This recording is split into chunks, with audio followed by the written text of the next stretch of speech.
Hey everyone, today we're going to be learning how to make a V60 pour over using a Hario V60 pour over kit. So basically when you get your starter kit, you'll get some filter paper, the actual basket that holds the filter paper, and you'll also get your actual little coffee pourer. So first things first is grab your filter paper,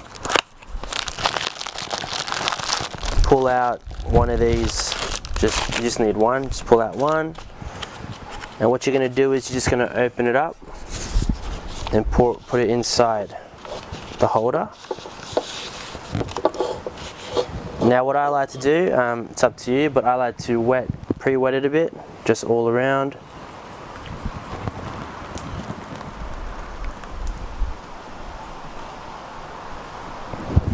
Just like that. And so what I'll do is I'll grab my pre-ground coffee,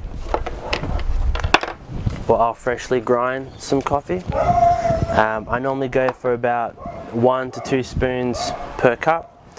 It'll have a little, 1 cup, 2 cup sign on the actual pourer. And then all I do is I'll put this on top like that.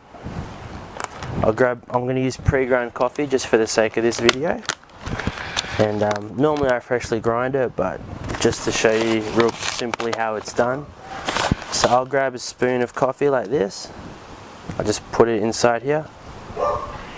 You'll get to, I guess, figuring out how much coffee you like to put in your pour over time. You don't have to be so pedantic with exactly how much you put in there, I think, as long as it tastes good. Alright, so you can use a normal kettle like this, or you can get a fancy one that gives you more control over pouring. I normally just go for a standard one, but it's totally up to you. So all you basically do is just start pouring it slowly onto your coffee. Try to just wet the coffee first, like don't try to keep pouring, but just pour a little bit at a time. They call it blooming. So you just let it bloom a bit, just start pouring, and you'll start to hear your actual coffee filter through, hence why they call it a filter. You'll start to hear it filter through into your pourer there. And so I just keep an eye on exactly where the coffee's going at the bottom here. I'll keep an eye on it.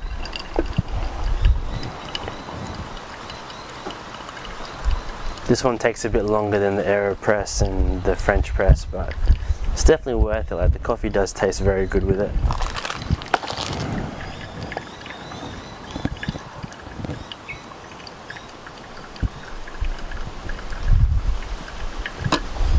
Alright.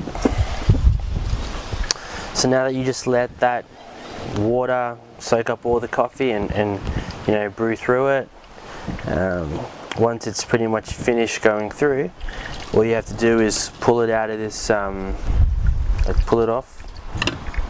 And I just put it here for the time being. I just pull it off and then put it in my bin, or I can just pour it out like that.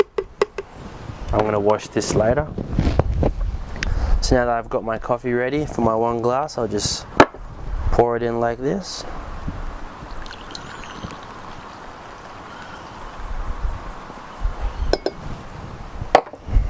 And also, once again, just make sure that you put either cold water or warm water or some milk to make sure that you don't burn your mouth when you take your first sip. So yeah, that's pretty much how you make a pour over. Quite simple and easy. So yeah.